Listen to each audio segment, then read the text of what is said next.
ዋንጫ አፍሪካatti ceenaa dhabbee waancaan afrikaa marsaan 35ffaan bifa hawwataa ta'een geggeeffamaa ture hara xumura argata. Kaleessa sadarkaadhaaf taphni taphatamee ture Naayijeeriyaa fi Ijipti taphni taphatan injifannoo Naayijeeriyaatiin kan xumurame peenaaliitiidhaan galchii 4-2 injifachuudhaan Naayijeeriyaan kan sadarkaa sadaffaadhaan xumuruu mirkaneeffatte.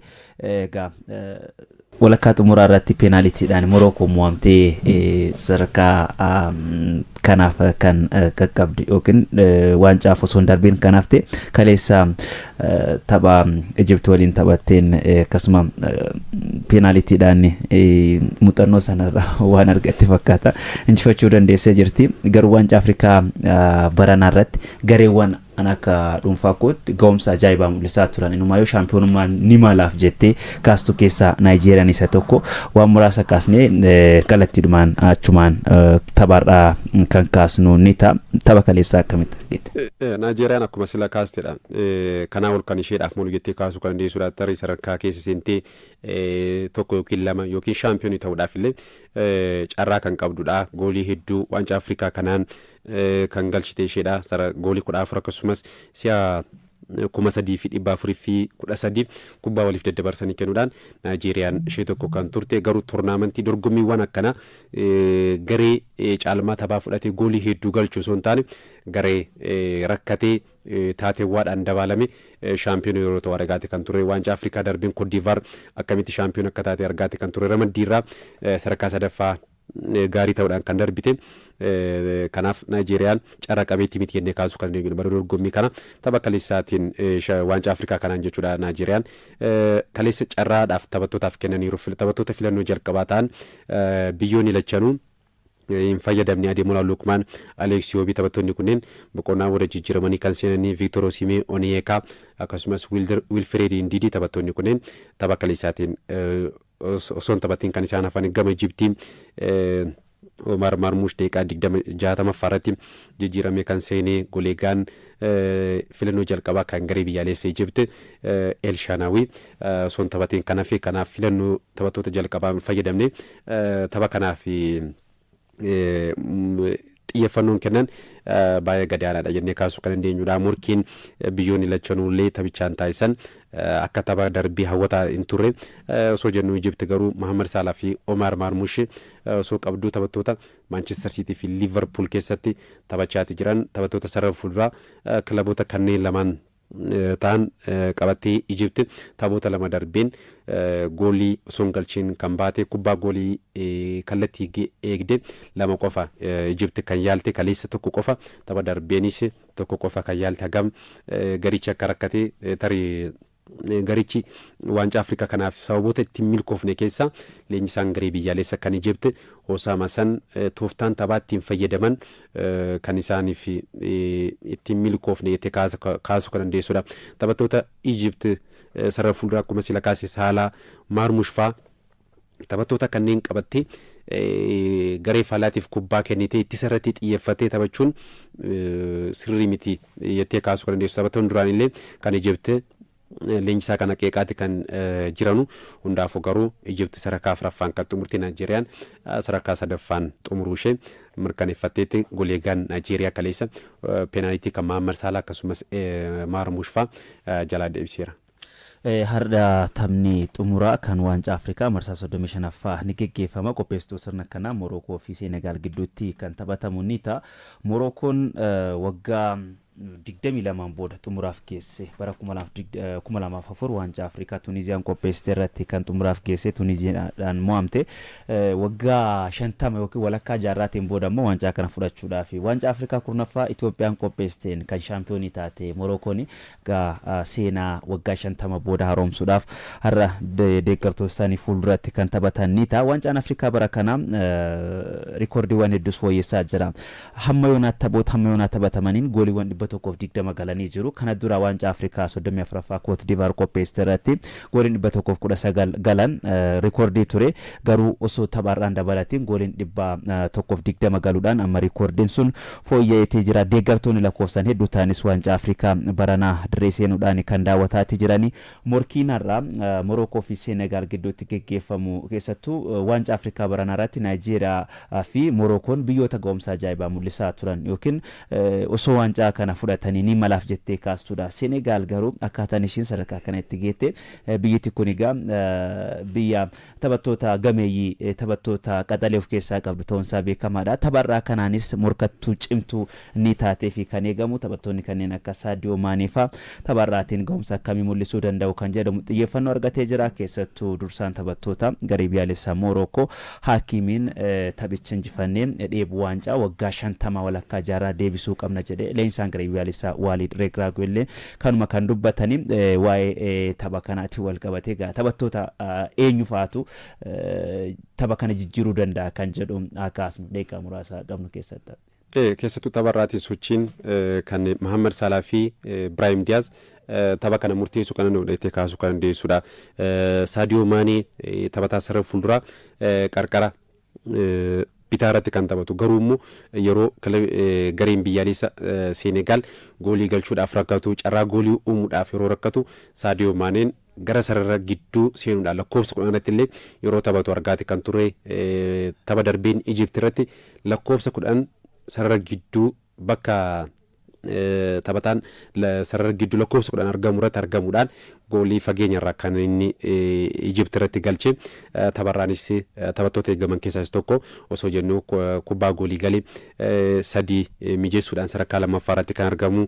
Akkasumas immoo carraa 18 taphattootaaf waancaa Afrikaa kanaan uumuudhaan sadarkaa jalqabaa irratti kan argamu Sadio Maanee. Akkasumas kan Morookoo Brahim Diaz sochiin inni taasisuus ni eegama goolii hedduu galchuudhaan dursaatti kan jiru. Tapha darbeen ga'umsa taphoota darbanii sana agarsiisuu hin dandeenye. Har'a garuu waan guddaadha kan irraa eegamu. Isa dabalatee Ashraaf Hakimiin keessattuu tapha kana murteessuu kan danda'u sarara gidduu irratti gareen olaantummaa fudhate tapha kana injifachuudhaaf carraa ni qaba. Qarqara lamaaniin sochiin taasifamu Ashraaf Hakimii fa'aa gara fuulduraa deemanii kubbaan isaan taphattootaaf qilleensarra akkasumas lafarratti mijeessan taphattoonni Senegaal sana daangessuudha kan qabanu. Sadio Maaneen gara gidduun isaan akkasumas qarqara bahuudhaan kubbaan inni taphattootaaf kennus fageenya irraa inni yaalu sana taphattoonni kan Morookoo kana daangessuutu isaan irraa eegama shaampiyoonii ta'uu yoo barbaadan. Morookoo irra garuu dhiibbaa guddaadha kan jiru. Sababiin isaa lammiileen biyyattii waancaa Afrikaa kana asumatti Morookootti hambisaaf eegaati kan jiranu. Waancaan kun kan Afrikaa dirree fi deeggartuusaa fuulduratti Morokootti dorgomaati kan jiru. Kun ammoo dhiibbaa guddaa taphattoota irratti kan jiru. Leenjisaa garee biyyaalessa Morokoo irratti kan jiru. Erga shaampiyoonii ta'anii waggaa 50 guuteera. Kunis dhiibbaa dabalataati isaan irratti ta'a jedhamee kan eegamu. Senegaal garuu dhiibbaa maleedha kan taphatamu. Sababiin isaa bara 2021 waggaa 5 dura shaampiyoonii ta'aniiru. Kanaaf dhiibbaan guddaa taphattoota Morokoo irra kan jiru malee kan Senegaal irra kan jirre. Tapha darbeen Sadio Maaneen dhiheenyallee dubbateeti kan ture. Dhiibbaa maleen taphadha jechuudhaan kan dubbate. Isa dura osoo shaampiyoon hin ta'in dura dhiibbaa guddaan irra ture. Sababiin isaa garee biyyaalessa Senegaaliif waancaa Afrikaa argamsiisuudhaaf dhiibbaa keessa seenuudhaan dirree keessatti goolii galchuudhaaf yookiin sochii gaarii mul'isuudhaaf yeroo rakkachaan ture jechuudhaan kan dubbate. Amma garuu shaampiyoon erga taane booda dhiibbaa malee bilisa taanee taphachaati kan jiru jechuudhaan kan dubbate. Hundaafuu garuu taphni kun halkan sa'aatii 4 eegaluudhaan morkii taasifamudha. Biyyoonni lachanuu seenaa isaanii keessatti yeroo lammaffaadhaaf shaampiyoonii Afrikaa ta'uudhaaf waliin morkatu. Keessattuu taphattoonni murteessuun garee lamaan irraa hin jirre Kaaliduu Koolibaaliin adabbiidhaan gama Senegaaliin taphatu. Akkasuma sarara gidduu irratti Zaddiin Onaahiin sababa miidhamaatiin garee biyyaalessa Morookoo akka hin tajaajiledha kan ibsame. Taphni kun halkan sa'aatii 4 irratti morkii gaggeeffamuun shaampiyooniin waancaa Afrikaa kan bara 2026 eenyu kan jedhu deebii kan argatu ni ta'a. Yeroo qabnu waliin gara Premier League Englanditti haaceenuu abbee kadeessa darbii Maanchuuriyaaniin Manchester United ga'umsa ajaa'ibaa waliin goolii 2-0 Manchester City injifatee jira. Qabxiin kun hin eeggamne. Michael Carrick leenjisaa yeroo Manchester United fi yeroo taphachaa turetti yeroo 5 shaampiyoonii Premier League Itoophiyaa England ta'ee jira. Tapha kaleessaa irratti Sir Alex Ferguson dirreetti argamuudhaan daawwatanii jiru. Baay'ee gammadaa turanii. Even gooliin sadaffaan haqamtee osoo haqamtee irrattis miirri isaan mul'isan adda kan ture. DNA tapha kilaba kana taphattoota jedhaman keessaa Kaarik isa tokkodha. Tapha kana durallee waan dubbate qaba. Waan sana dirree keessatti waan hojii oolchee natti fakkaata hangama kooti. Kaleessa Manchester City boqonnaa dura bifti inni qabu fi boqonnaa deebii faallaa ture. Boqonnaa dura 72 kubbaa to'atee ture. Manchester United 28 qofa. Boqonnaa deebii garuu guutumaan guututti keessattuu taphattoonni sarara qarqaraa fi sarara fuulduraa waancaa Afrikaatiin dhabeeti ture. Brian Mbeumo fi Amad Dialloon ga'umsa mul'isan Manchester United akka injifatuuf gargaaraniitti jiru. Manchester United ga'umsa kaleessaatiin itti fufee taanaan amma sadarkaa shanaffaatti ol dhufee jira. Morkataa yookiin hirmaannaa waltajjii Champions League Awuroopaafis argachuudhaaf morkii taasisu kana waan cimsatu kan fakkaatu kaleessa garuu adda ture. Deeggartoonni Manchester United illee ga'umsa bara dorgommicha olaanaa jedhanii kan ittiin boonan jettee kaasuu kan dhiyeessudha. Akkuma sila kaasee Sir Alex Ferguson dabalatee deeggartoonni istaadiyeemiitti Old Traffordtti argaman gammachuudhaan fishiliqaati kan turan. Yeroo dheeraa booda Sir Alex Ferguson fuulli isaaniillee hagam gammachuudhaan akka fishiliqaati turan argaati kan turre. Yeroo dheeraadhaaf mufatanii kan isaan turan. Tapha darbee illee Brighton dorgommii keessaa yeroo ba'an Sir Alex Ferguson argaati kan turre. Miira isaan keessa turan. Kaleessa garuu Manchester United ga'umsa olaanaadha kan mul'ise. Amma waa'ee tapha kaleessaa qofa kan dubbannu sababiinsa taphoota darbanii Manchester United ga'umsa gadaanaa mul'ise. Amma kaleessa ga'umsa olaanaa kaleessa mul'iseera. Taphoota tananuun kan itti fufsiisaa kan jedhu sun akkuma gaafitti yaa ta'uti. Kaleessa galuu Manchester United ga'umsa gaarii mul'isuudhaaf sababni inni guddaan leenjisaan kilabichaa Michael Carrick kan leenjisaa yeroo akkaataan taphattoota ittiin filate tooftaan taphaa ittiin filate taphattoonni ga'umsa beessa kan mul'isan kan gargaare. Keessattuu Bruno Fernandes Ruben Amorim jalatti lakkoofsa jaaratti gara sarara gidduu duubatti deebi'uudhaan itti sarratti akka xiyyeeffatu kan isaan godhan. Bruno Fernandes ammoo amala kanaan hin beekamu. Taphataa kana ga'umsa gadaanaa akka mul'isu goolii akka hin galchine Bruno Fernandes akka dagatamu Ruben Amorim tooftaan taphaa isaanii taphataa kana daangesseetti kan ture. Kaleessa garuu lakkoofsa 10 Bruno Fernandes ittiin beekamu lakkoofsa 10 mallattoo isaa ittiin ta'e gara fuulduraa deemee bilisaan akka taphatu kan taasise Michael Carrick. Kanarraa ka'uudhaan goolii Brian Mbeumo galchiisatu mijeessee deddeebiidhaan taphattootaaf kubbaa mijeessaati kan ture. Carraa uumaati kan ture. Taphattootarraa kubbaa buufachaati kan ture. Taphattoota sarara gidduu kan Kobe Mainoo fi Casemiroorraa kubbaa fudhachuudhaan gara fuulduraa deddeebiidhaan kubbaan akka deemu gochaati kan ture. Kanaaf Bruno Fernandes gara bakka isaatti deebisuun isaa Manchester United kaleessa Manchester United City caalee akka injifatu ga'umsa beessa akka mul'isu kan gargaare. Kobe Mainoo akkasumas Casemiro lakkoofsa jaarratti taphachaati kan turan. Taphattootarraa kubbaa irra deddeebiidhaan buufachaati kan turani. Guutumaan guututti garuu Manchester United ga'umsa addaati kan mul'ise. Amma gaafii kan ta'u tapha Arsenaaliin kanarra deebi'aa kan jedhu sana kan eegamu.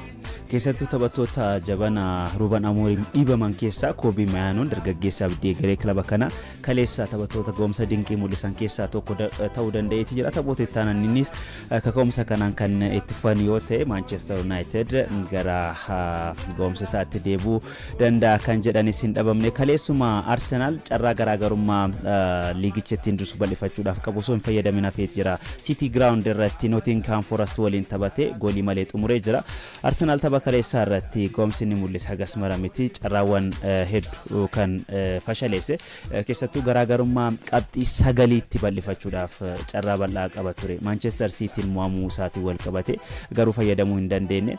Haaluma kanattuu garuu ammallee bara kana keessa garee shaampiyoonii ta'uu danda'u Arsenal jedhamaa jira. Waan muraasa akkas. Carraatti argateetti fayyadamaatiin jiru. Tapha darbeen carraattiin qabxiitti bal'ifachuu danda'u Anfielditti of jalaa fashaleessee kaleessa Nottingham Forest kilaba taphoota 5 darbee keessaa 4 mo'atame injifachuu hin dandeenye. Keessattuu deeggartoonni Arsenalitti mufachuu kan danda'an Gabriel Martinelli goolii eegaa walitti dhufee carraa fashaleessee sana Bukayo Saka fa'aa akkasumas Leandro Trossard fa'aa jijjiiramanii seenuudhaan taphicha jijjiiruudhaaf yaalii taasisaniiru. Goolii eegaan Nottingham Forest Marseille keessattuu goolii kan Bukayo Saka akkaataan ittiin deebise taphataa cimaa taphichaa ta'uudhaan akka filatamu kan gargaare. Kaleessa Arsenal guutumatti taphattoonni sarara gidduu fuulduraa ga'umsi isaanii gadi bu'eeti kan ture. Keessattuu sarara gidduuratti Declan Rice, Martin Zubimendi, Martin Odegaard taphattoonni kunneen qindoominni ture akka taphata darbeen turre gama hundaanuu laafanii gadi bu'aniiti kan turani tarii xiyyeeffannoo dhabuurraa yookiin Nottingham Forest tuffachuurraa yookiin Manchester Cityin qabxii dhabuudhaan dhibbaa keessa seenuudhaa kan ta'a kan jedhu sun kan eegamu ta'uu danda'a. Garuu Mikel Arteetaan peenaalitii nuuf kennamuu qabu osoo nuuf hin kennamiin hafeera jechuudhaan abbaa murtee kun ta'e. Walumaa galatti waltajjii marii ispoortii keenya kanumaan goola.